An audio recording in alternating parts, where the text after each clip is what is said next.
cada uno de nosotros tiene, y la dejaría más bien a ella para que nos haga su presentación de la conferencia.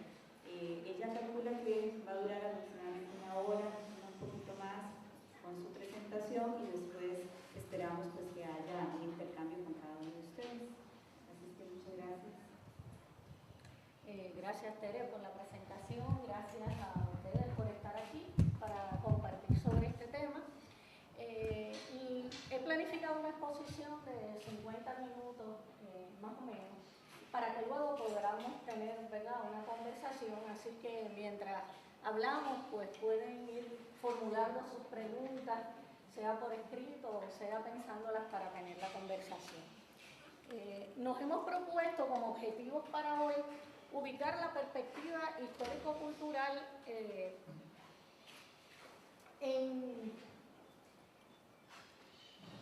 esto va a sonar redundante, ¿verdad? Pero poner en perspectiva histórico-cultural la perspectiva histórico-cultural. Me parece que es bien importante para poder entender cómo las emociones ocupan hoy el lugar que están ocupando en la perspectiva.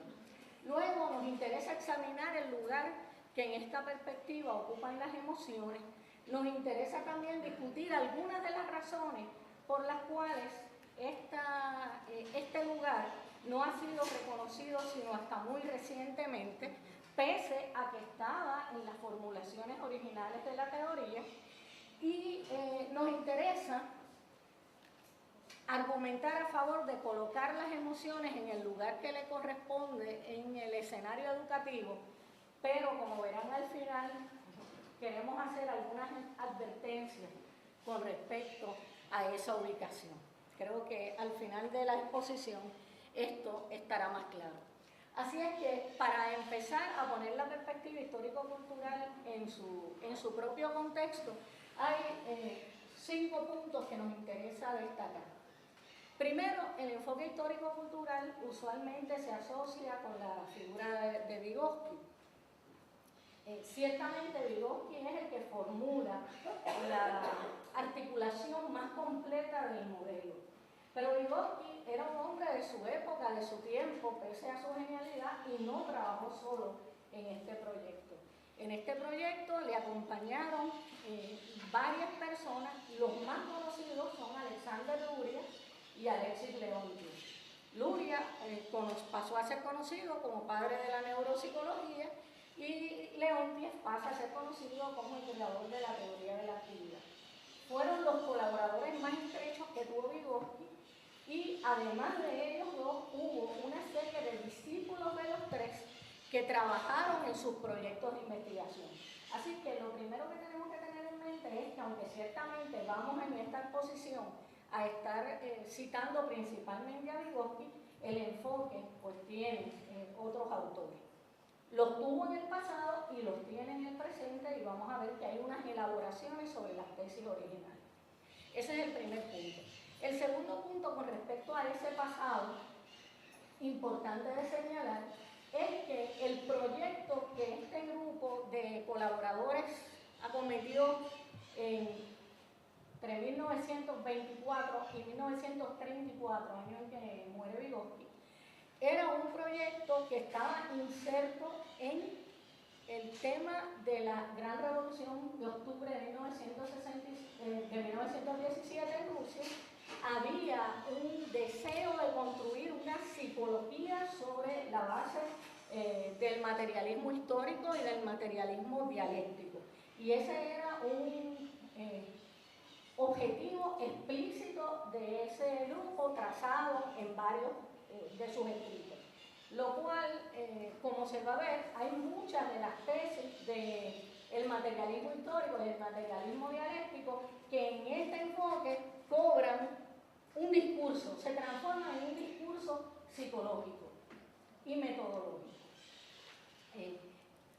Vygotsky fue reconocido en la biografía de Luria, se hace un testimonio claro que él era el líder. Ellos lo designaron inmediatamente que él llega al Instituto de Psicología como el líder del grupo, porque era, según dice Luria, el que mejor dominio tenía de la filosofía y de la teoría no solamente en cuanto al materialismo, sino en cuanto a la psicología de su época. El grupo de trabajo estaba principalmente orientado a la reflexología, que era el estudio de los reflejos y el intento de explicar la conciencia sobre una base fisiológica.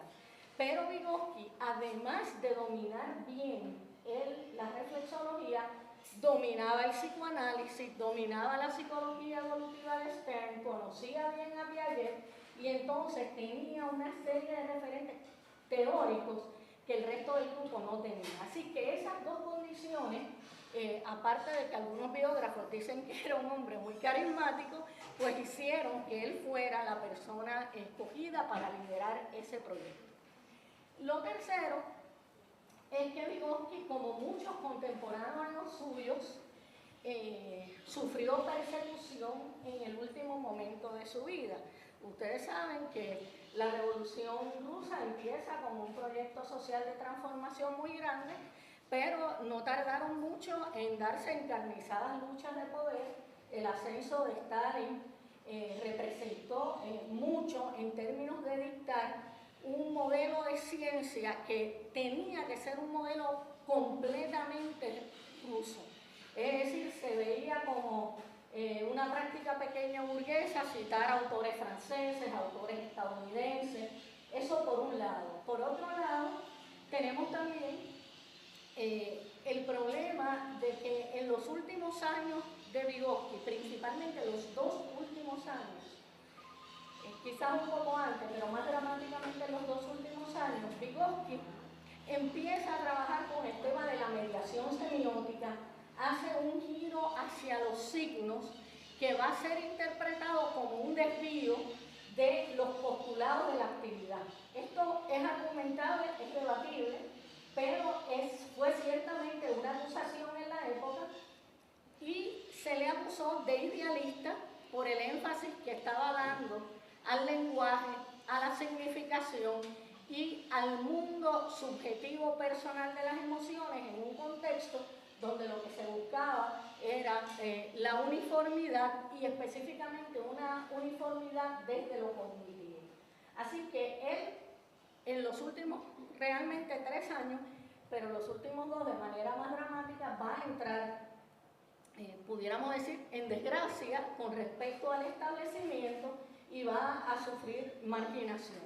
Esta marginación va a ser tan grande que Pensamiento y Lenguaje, que es la obra por la que Vygotsky es hoy más conocido, queda prohibida su lectura, queda censurada la obra y prácticamente una generación completa de psicólogos rusos no conoce estos trabajos originales de Vygotsky. Eso es bien importante tomarlo en cuenta.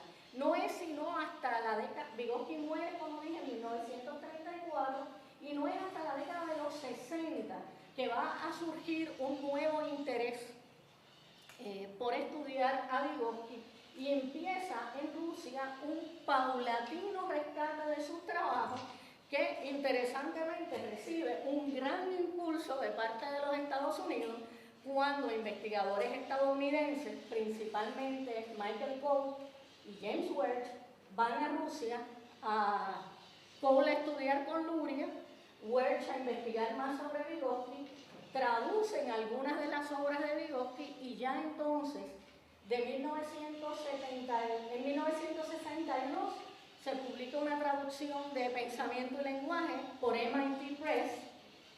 En 1978 se publica el famoso libro de Michael Cole y colaboradores, Mente en Sociedad o Mind in Society.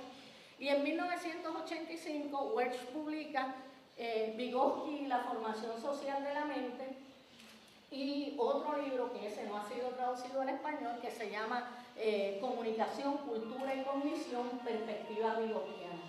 Pudiéramos decir que desde el 85 para acá, entonces crece exponencialmente el interés por Vygotsky en los Estados Unidos. Esto va a tener también una explicación histórico-cultural. El 62 ya es un año en que, según los historiadores, estamos en plena revolución cognitiva. Así es que cuando se traduce mente en sociedad, que realmente